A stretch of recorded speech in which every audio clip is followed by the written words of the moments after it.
다 함께 사도신경으로 신앙 고백함으로 10월 2일 금요일 새벽 기도회를 하나님께 드리겠습니다. 나는 전능하신 아버지 하나님 천지의 창조주를 믿습니다. 나는 그의 유일하신 아들 우리 주 예수 그리스도를 믿습니다. 그는 성령으로 잉태되어 동정녀 마리아에게서 나시고 본디오 빌라도에게 고난을 받아 십자가에 못 박혀 죽으시고 장사된 지 사흘 만에 죽은 자 가운데서 다시 살아나셨으며 하늘에 오르시어 전능하신 아버지 하나님 우편에 앉아 계시다가 거기로부터 살아있는 자와 죽은 자를 심판하러 오십니다. 나는 성령을 믿으며 거룩한 공교회와 성도의 교제와 죄를 용서받는 것과 몸의 부활과 영생을 믿습니다. 아멘. 찬송가 436장으로 하나님을 찬양하겠습니다. 찬송가 436장입니다.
오늘 우리에게 주신 말씀은 고린도후서 5장 11절에서 21절까지의 말씀입니다. 고린도후서 5장 11절에서 21절 신약성경 291페이지입니다. 우리는 주의 두려우심을 알므로 사람들을 권면하거니와 우리가 하나님의 앞에 알려졌으니 또 너희의 양심에도 알려지기를 바라노라. 우리가 다시 너희에게 자천하는 것이 아니요 오직 우리로 말미암아 자랑할 기회를 너희에게 주어 마음으로 하지 않고 외모로 자랑하는 자들에게 대답하게 하려 하는 것이라. 우리가 만일 미쳤어도 하나님을 위한 것이요 정신이 온전하여도 너희를 위한 것이니 그리스도의 사랑이 우리를 강권하시는 도다. 우리가 생각하건대 한 사람이 모든 사람을 대신하여 죽었은즉 모든 사람이 죽은 것이라. 그가 모든 사람을 대신하여 죽으심은 살아있는 자들로 하여금 다시는 그들 자신을 위하여 살지 않고 오직 그들을 대신하여 죽었다가 다시 살아나신 이를 위하여 살게 하려 함이라. 그러므로 우리가 이제부터는 어떤 사람도 육신을 따라 알지 아니하노라. 비록 우리가 그리스도도 육신을 따라 알았으나 이제부터는 그같이 알지 아니하노라. 그런즉 누구든지 그리스도 안에 있으면 새로운 피조물이라. 이전 것은 지나갔으니 보라 새 것이 되었도다. 모든 것이 하나님께로서 났으며 그가 그리스도로 말미암아 우리를 자기와 화목하게 하시고 또 우리에게 화목하게 하는 직분을 주셨으니 곧 하나님께서 그리스도 안에 계시사 세상을 자기와 화목하게 하시며 그들의 죄를 그들에게 돌리지 아니하시고 화목하게 하는 말씀을 우리에게 부탁하셨느니라. 그러므로 우리가 그리스도를 대신하여 사신이 되어 하나님이 우리를 통하여 너희를 권면하시는 것 같이 그리스도를 대신하여 간청하노니 너희는 하나님과 화목하라. 하나님이 죄를 알지도 못하신 이를 우리를 대신하여 죄로 삼으신 것은 우리로 하여금 그 안에서 하나님의 의가 되게 하려 하심이라. 아멘. 여러분, 사도 바울은 원래 예수님을 믿는 사람들을 잡아 가두던 사람이었습니다. 그가 얼마나 열심이었는지 그는 예루살렘에서만 끝나지 않고 다메섹이라는 곳까지 예수님을 믿는 그 사람들을 잡으러 갔었죠. 율법으로 무장된 사도 바울.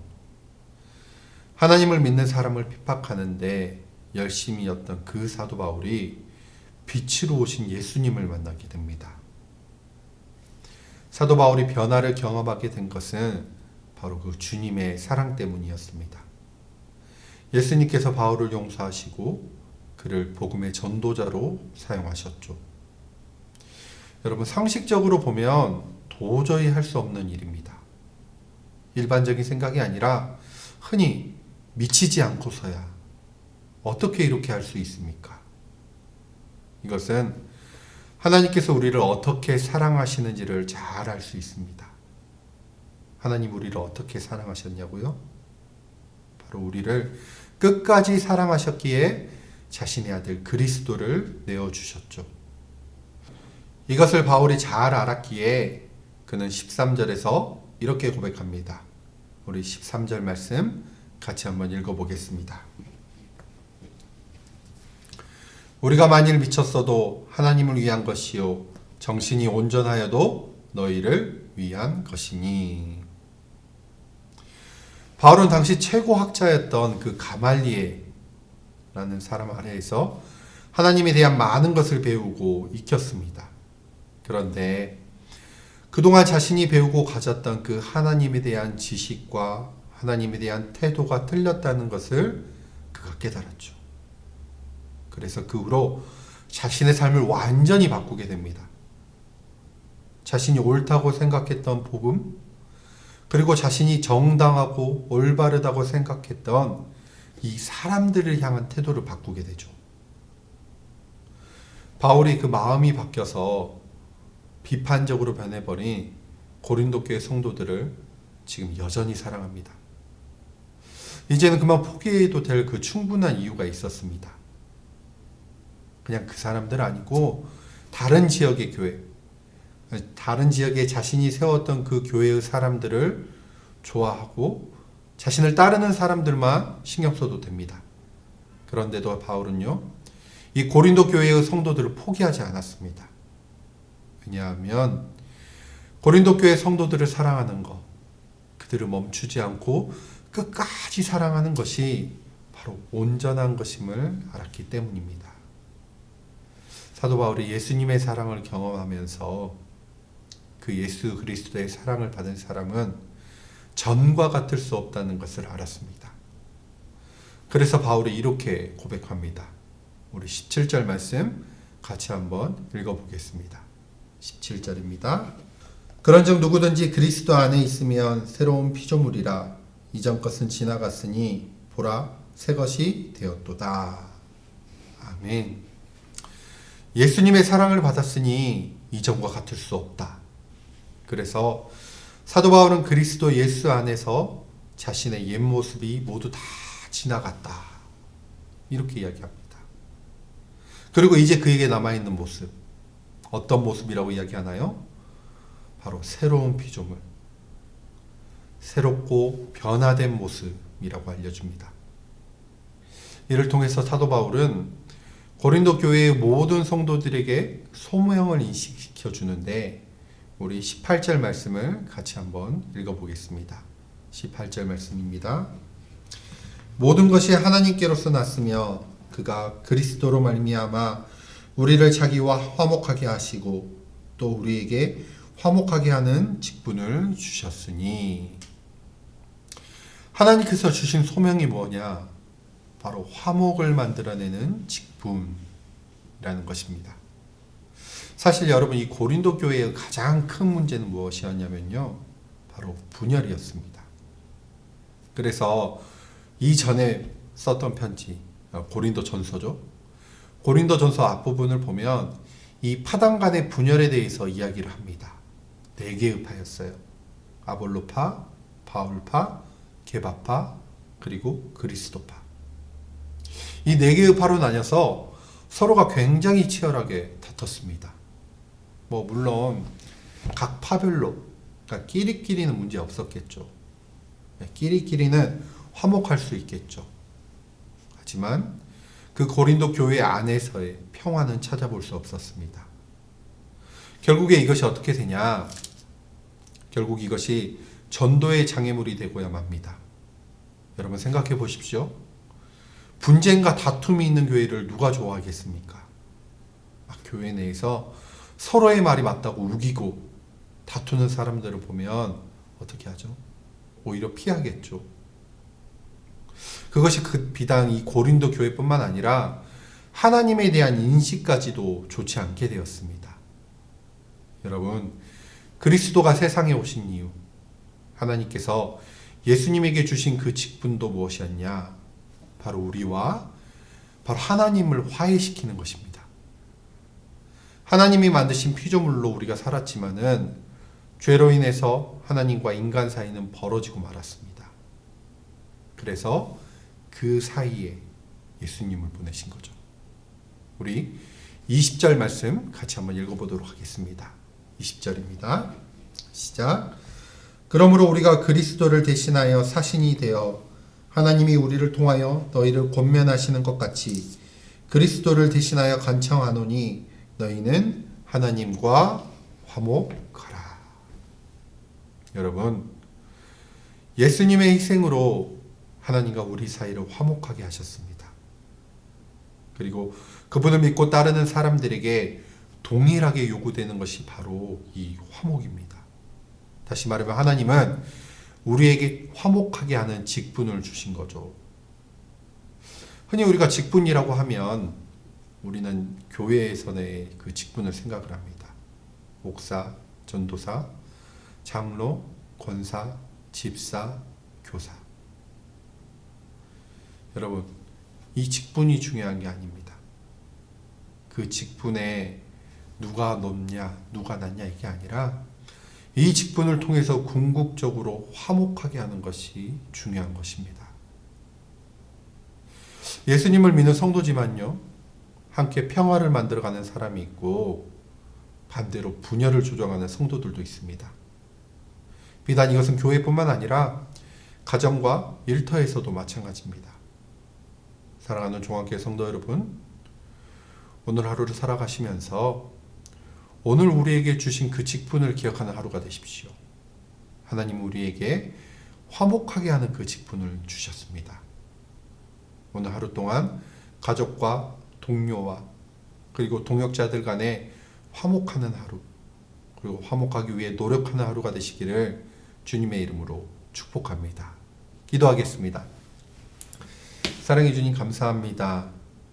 주님, 하나님과 우리의 사이를 화목케 하시기 위해서 그의 아들 예수 그리스도를 보내신 것처럼 주님, 우리 그 주님의 뜻을 본받아 오늘 하루 사람과 사람 사이, 그리고 멀어진 그 하나님과의 사이가 있다면 오늘 하루 더 화목케 하는 하루가 되게 하여 주시옵소서. 더 가까워지는 하루가 되게 하셔서 주님께서 우리에게 주셨던 그 직분과 소명을 잘 감당하는 복된 하루가 되게 하여 주시옵소서.